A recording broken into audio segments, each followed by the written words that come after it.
I am back with a second video on Velomobiles, and I want to spend some time correcting the mistakes of the previous video. I apologize for the sketchy research. First of all, I mentioned the F-40 crossing the United States in 5 days. To be precise, it was 5 days and 1 hour, which is a total of 101 hours. And according to my calculation, I said last time that they might have been riding the bike 16 hours a day. Apparently, they were riding the bike non-stop. They had several riders jumping in and out. And so the speed they averaged was a little over 26 miles an hour if you take the distance to be what Google is suggesting. So according to Google, to get from LA to New York, it's going to be 33,211 miles. And they did it in 5 days. If they were riding day and night, then this is totally believable. But in order to be able to average 26 an hour, they would have had to be able to consistently cruise well above 30 miles an hour. I would say more like 35 miles an hour on the flats, taking downhills at 50 or 60, and struggling on the uphills. Because this is an upright velomobile, it's not hard to pedal. So this can actually take the uphills pretty well. I think it's a beautiful bike. It has a very classy look. And this is a rare two-wheel velomobile that's not much wider than a regular bicycle. So you can easily use it in any areas where you would be using your Brampton or Birdie or whatever you have on just two wheels. So this was one correction I wanted to make. The other one was about the Snoek or Snoek Velomobile. This vehicle is the creation of a Dutchman, and this man, his name is Snoek, is the architect of the four-wheeled Quattro Velo, which you can see in the background. It is not as attractive as the Snoek. It's not as racy, but people really like it for long-range trips and commuting because it's so practical. It has a large packing area. You can take it to shop. You can pick up the kid from the school and so on. The Snoek was originally designed as a one-shot custom model measured for his wife. And his wife, being of smaller stature, would have benefited from a smaller velomobile. Here is the wife. That was measured to her specs so that there would not have been an extra ounce wasted.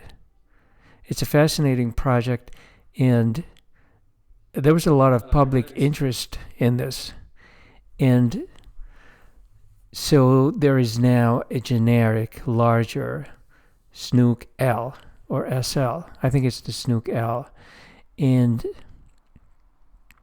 this velomobile is already on sale. Many people have already bought it. It's a beautiful machine, but because it's so centered around speed, it's kind of low. It's not really for off-roading, and not as versatile as something like a Quattro Velo would be, or a standard Mango. It's made for speed. So this was another correction I wanted to add. That there have been some comments, and there's always a lot of concern about the safety of a velomobile or a recumbent. Isn't it dangerous to ride one? Well, first of all, if you do fall, you're going to fall from a much lower level. And if you have a velomobile like this one, which was crashed, it was not hit by the car, it was just crashed. It's actually easy to crash them, especially if you are new to the game, because they have 3 wheels and they are narrow. So you cannot lean in like you would with the with a regular two-wheel bicycle. And you can see that this guy got bruised up a bit. This looks like a pretty nasty crash. According to him, he was doing 40 miles an hour. Now, if you fell off of your upright small wheel two-wheel bicycle at 40 miles an hour, you probably would salto forward, and you would probably have broken bones, possibly a broken skull. So it would be a lot worse, as bad as it looks. I mean, there's a little bit of blood. It's not horrific. He did not end up in a wheelchair. He did not go even to the hospital. And I think the Velomobile is pretty much totaled, as at least the body panels, they have to be replaced. I'm not sure if you can even do that cost effectively. So I think this Velo is gone. It's it's mostly the material damage that's really awful. This is an expensive Velo. So this is a Milan, I think. So it's going to cost him minimum $12,000 to replace it. Here's the bottom. But maybe the actual drivetrain and the skeleton inside has not been injured. So it's not impossible that maybe he can just pay $2,000 or $3,000 and replace the body. But the body is in bad shape. This is really in bad shape. Still, not a bad fall for 40 miles an hour. Not something you would want to do on on a regular upright bike, especially a small wheeled bike. Now here is a recumbent. Watch this guy. This guy up here. He's going to show us a fall. Ta-da! So once again, at higher speeds, you don't salto forward and you don't fall far away.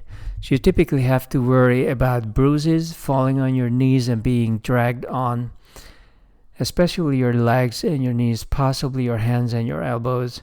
And you should always be wearing some padded gloves. They are so useful. But again, falls on these bikes are a whole lot easier than on an upright bicycle. This is probably the roughest thing that you can find on the internet. This was a famous collision. Somebody was riding an all-metal aluminum olive weather Velomobile. This was one of the earliest Velos of the modern era. There were some very early pedal cars during World War II and even before then. But this bike or trike was really the one that started off the modern era of Velomobile riding. So this person was riding legally on some greenway, and there was a cross street. A car ignored the stop sign and just smashed into the Velo sideways. And this was a pretty powerful collision. You can see that from how much the aluminum body ended up being warped. But the driver was not seriously injured. There were some bruises and some minor injuries, but nothing broken. Definitely not the wheelchair or death. I'm not sure you would have been nearly as lucky trying to cross an intersection on your Brompton. But in general, just for the sake of defensive riding, I should mention that you should always assume that the cars around you are going to break the law. They are going to jump onto a greenway, dart into a bike lane, ignore stop signs, red lights, all of that. So even if you have the right of way, you should still slow down and get ready for a full stop should there be a driveway, a cross section, anything like that. So I would say the rider should have been more careful.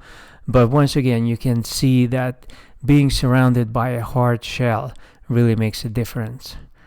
But then again, not all Velomobiles have a hard shell. Like if you're riding this Lighting F40, you have a little bit of hard shell in the front, but it's plastic, and pretty much if anybody smashes into you from the side, that's not going to look much better than if you were sitting on a Birdie or a Brompton.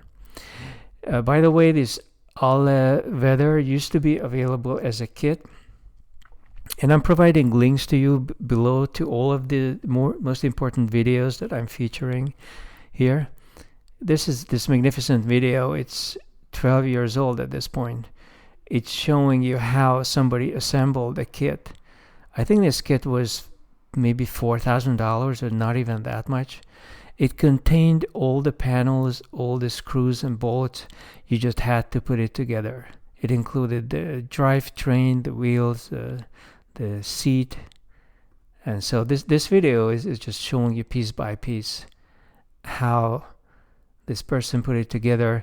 To my knowledge, this metal body is no longer available as a kit. You can buy this old all-weather bike used from some places here and there. There aren't many of them on the market, but there are some. This is one recumbent, either Velo or otherwise, that I do not promote. This is an ultra-low riding recumbent. This is the one that I do consider to be dangerous. You really are invisible in many cases, even for other bikes. So this is just asking for trouble. And what you gain on the downhills, even on the flats, by having a very low profile, you are going to lose by pressing the pedal against your shoulder, not against your hip bone, as you would in an upright or even semi-upright recumbent or velomobile. So I'm not promoting this. These you should avoid. There's no point in doing this because it's just asking for trouble. Now, as far as where you can ride a velomobile, in most urban areas, all of these greens are greenways or bike lanes that are fully separated from the roads. Most of the urban areas have them. So if you live in an urban area and you have plenty of greenways, you really have not much to worry about.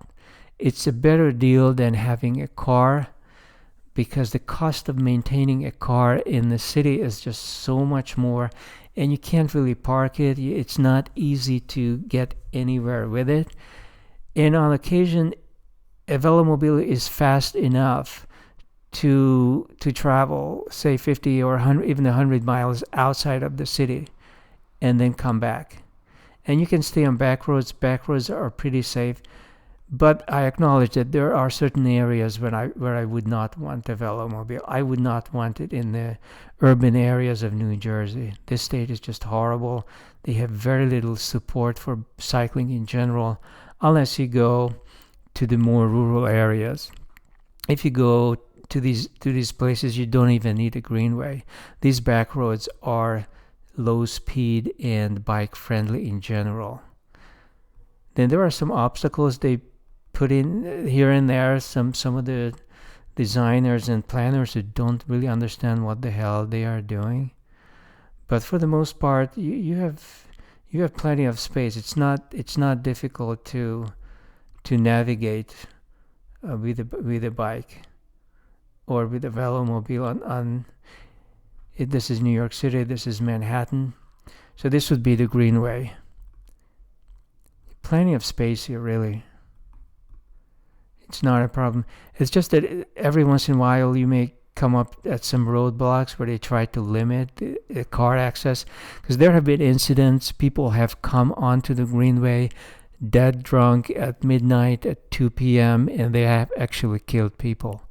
So this would be a tough place for a three-wheeled velomobile, but you can download videos where they deal with them. If it's a 50-60 pound velo, you should be able to lift just a part of it and somehow maneuver through. But in general, these are you just have to look at the area where you would be riding. Once again, here is this concrete block. These concrete blocks could be a problem in some cases, these two, but I think it's going to fit. Your velomobile would fit. You just have to be courteous and allow other people, if the area is crowded, to go through before you suffer through with your velomobile. So I don't think it's a problem. I think it's It's best for cities and urban areas if you want weather protection and you want to have the ability for the occasional low or long range ride outside of the city. It's really good for that. And here is the New Jersey guy from the previous video. You can see that he's not in a very built up area of New Jersey, but there are plenty of cars.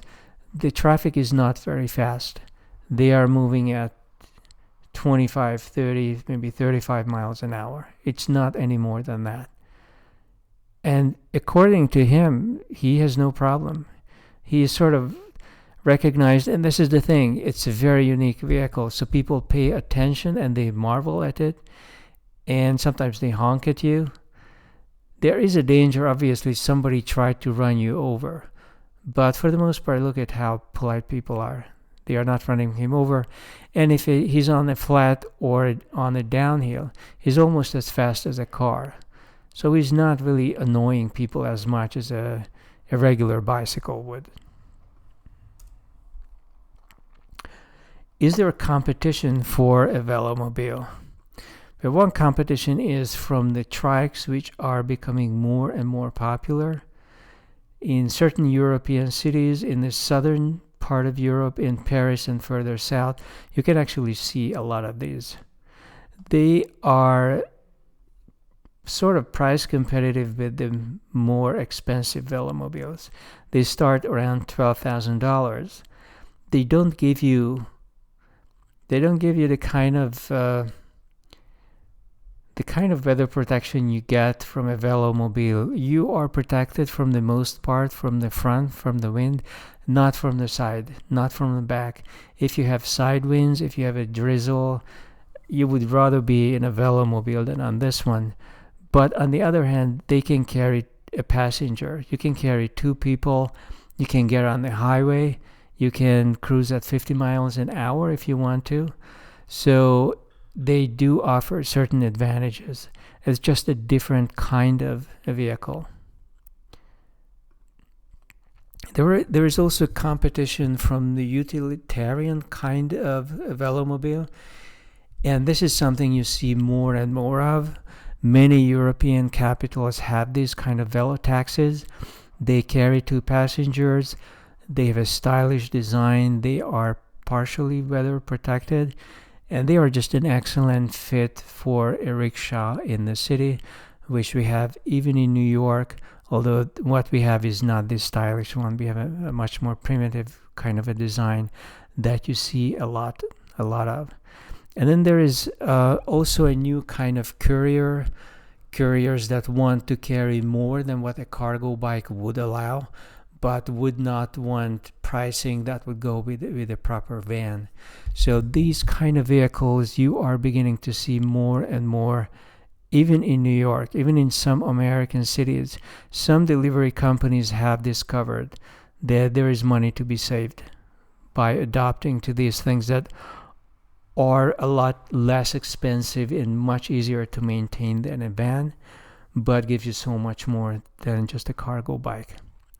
So this is it for the Velomobile topic currently. Check out the links below. Check out my page and all of these videos that I'm referencing, and I'll be back with the next video, perhaps on a different topic next time.